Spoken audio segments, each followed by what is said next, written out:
Class 10 children, good morning. Welcome back with the video, and this is the final one of the chapter. Today we are concluding the chapter, and the chapter is the thief story, that is chapter 2, footprints without feet, name of the book, and the writer of the chapter is Ruskin Bond.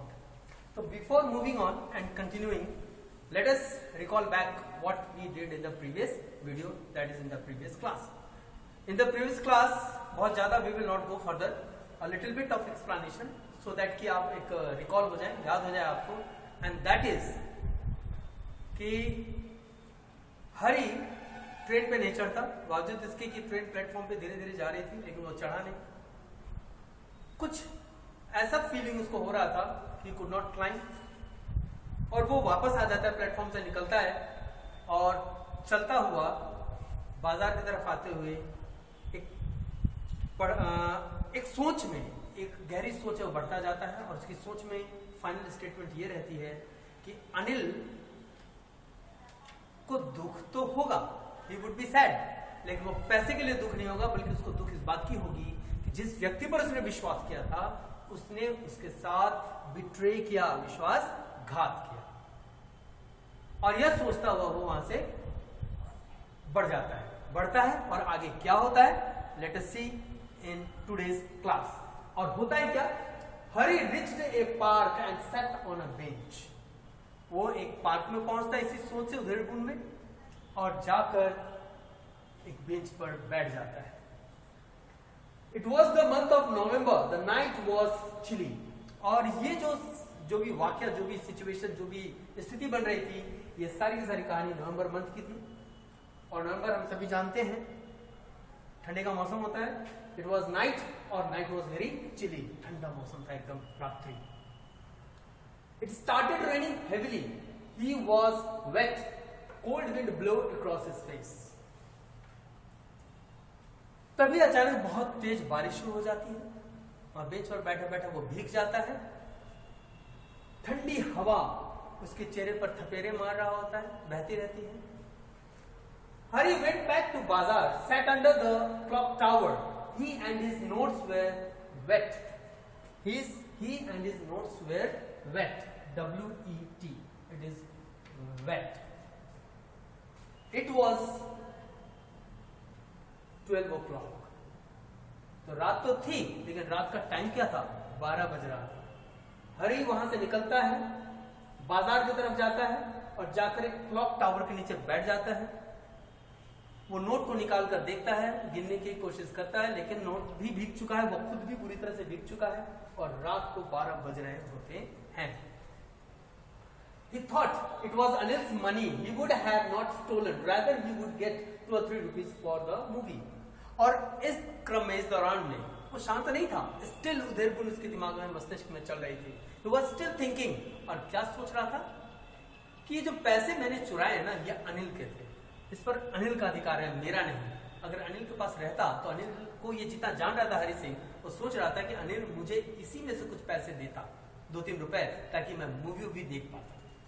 यानी कि उसके mind में अब एक positive thought arise हो रहा है अनिल को लेके, और उसको एक कहीं ना कहीं गिल्टी फील हो रहा है कि उसने गलत व्यक्ति का पैसा चुरा लिया. He thought he won't be able to do anything for Anil. He would not learn to read and write. इस सोच के साथ साथ वो ये भी सोच रहा था कि अब वो जो जमाना था, वो जो समय था चोरी करने से पहले का, तो अनिल के लिए सुबह सुबह चाय बनाता, ग्रोसरी के लिए सामान खरीदता, अब वो सोच रहा था इस सब चीज से वंचित हो जाएगा, इसको ये करने का मौका ही नहीं मिलेगा. और ये भी सोच रहा था कि जो अनिल ने इसे कमिट किया था, कि कमिटमेंट दी थी इसे कि वो उसको पढ़ाएगा, लिखना सिखाएगा, वो सोच रहा था इन चीजों से भी ये वंचित हो जाएगा, ये सीख नहीं पाएगा, जो कि इसने सोच रखा था कि ये सीख लेने पर इसको बहुत सारे बेनिफिट आने वाले समय में होंगे. तो ये बातें उसके दिमाग में घूम रही थी. He went to Anil's room and was nervous. It was not easy to return stolen things without being caught. वो इस विचार के साथ साथ ये भी सोच रहा था कि वाकई में पैसा चोरी करना बहुत आसान नहीं है, लेकिन पैसे को सही जगह जहां से चुराए थे वहां रखना जरा सा कठिन काम है. एक रिस्क होता है, एक डर होता है. किसी उधेड़पुर में सोचते सोचते उसके पैर घर की तरफ लौट जाते हैं, वो घर जहाँ अनिल का घर, जहाँ वो कभी रहता था, उस तरफ लौट जाता है, चल पड़ता है। अनिल के घर ये पहुंचता है, सिरहाने तक जाता है, वही मून की लाइट अनिल के ऊपर बेड पर पड़ रहा है, उसके सिर पर। ये करता है क्या कि नोट्स निकालता है और ये नोट उसी मैट्रेस के नीचे रखने की कोशिश करता है। He thought T-H-O-U-G-H-T. It is T-H-O-U-G-H-T. He thought he won't be able to do anything. Right? अब he went to Anil's room and was nervous. Anil के यहाँ तो पहुंचता है लेकिन थोड़ा सा नर्वस होता है। वो समझता है कि ये आसान नहीं है कि चुराए हुए पैसे को उसी जगह पर वापस रख देना। It is not easy task, लेकिन फिर भी वो कोशिश करता है क्योंकि उसे डर रहता है कि कहीं पकड़ा ना जाए। भाई चोरी करते हुए नहीं पकड़े गए, लेकिन अगर शराफत दिखाई और पैसे रखने गए और आप पकड़े गए तो फिर आपकी वो सकारात्मक सोच को नहीं देखा जाएगा, ये देखा जाएगा कि आप चोरी ही कर रहे थे। क्योंकि दुनिया में लोग बिलीव नहीं करते कि कोई चोरी किया हुआ सामान वापस उसी जगह पे रखने को जाएगा। तो इस थॉट के साथ वो थोड़ा सा घबराहट में था, लेकिन slipped the notes under the mattresses next morning, लेकिन वो उस जगह पर रख देता है पैसा और वो चैन से रिलैक्स होकर सो जाता है। अगली सुबह जब होती है मॉर्निंग, ये अभी तक हरि सिंह सो रहा है, इज नॉट अवेक। अनिल बल्कि जल्दी उठता है, हरि अभी तक सो रहा है, वो थोड़ा सा लेट हो गया उठने में, लेकिन तब तक अनिल चाय बना चुका होता है, उसको भी सर्व करता है, खुद भी पीता है। और फिर अनिल हरि को 50 रुपए का एक नोट देता है। हरि को यह एहसास होता है यार पैसा दे रहा है, कहीं मैं पकड़ा तो नहीं गया। उसे इस बात का डर भी होता है कि कहीं मैं पकड़ा जाऊंगा या पकड़ा गया हूं। लेकिन अनिल उससे कहता है कि उसने पिछले दिन कुछ पैसे एक्स्ट्रा कमाए थे, उसी में से वो 50 रुपए उसको दे रहा है। ये 50 का नोट जो कि रात को रखा था और अब तक भीगा ही हुआ था क्योंकि मैट्रेस के नीचे रख दिया था, नोट उसको देता है और कहता है कि अब अनिल कहता है हरि को कि अब वह उसे रेगुलरली पे करेगा उसके सर्विस के लिए, उसके ड्यूटीज के लिए। Hari was really happy. Anil told him that he would teach him. Hari बहुत खुश था। अनिल उससे कहता है कि वह उसे पढ़ना लिखना भी सिखाएगा। Hari realized that Anil knew everything but did not let it show on his face or his words. Hari को एहसास हो जाता है क्योंकि भीगा हुआ नोट था ना, सिरहाने के नीचे रखा हुआ नोट भीगेगा कैसे, तो किसी ने छेड़छाड़ की थी। लेकिन अनिल इस बात की एहसास न हरि को होने देता है और न वो अपने चेहरे से दर्शाता है, न अपने वर्ड से कि वो सारी सच्चाई को जानता है। सच्चाई मीन्स हरि सिंह ने पैसे चुराए थे, वापस आया, भीगा हुआ पैसा उसने वापस रख दिया। कुछ भी वो एहसास होने नहीं देता हरि को, ना वर्ड से, ना फेस से, ना एक्ट से। और इस तरह से हरि अनिल की अच्छाइयों को और समझ जाता है।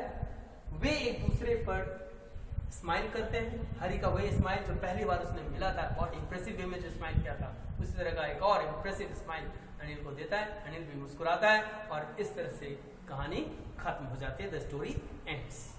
सो स्टूडेंट्स, ये तो था एक्सप्लेनेशन इन हिंदी, तो थोड़ा सा समराइज कर लेते हैं। समराइज क्या?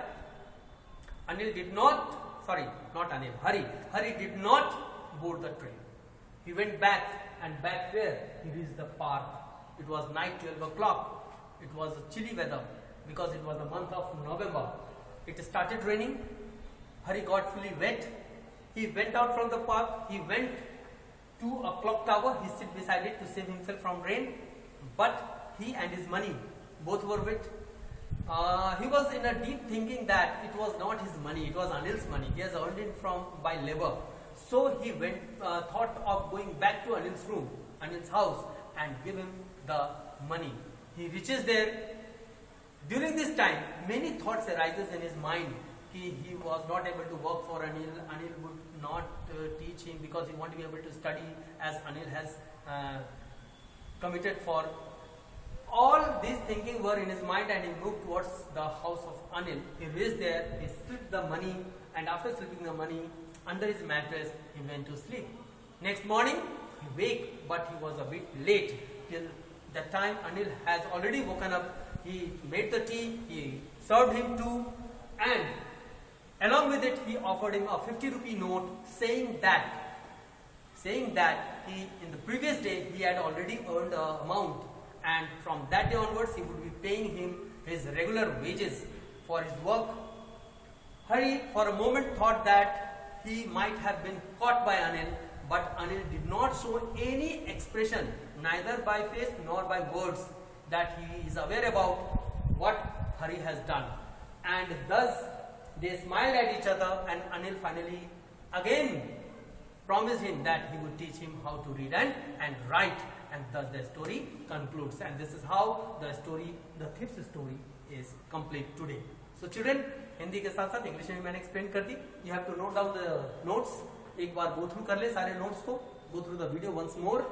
And the next video when we will be there, we will be with the objective type of questions. So thank you for the day.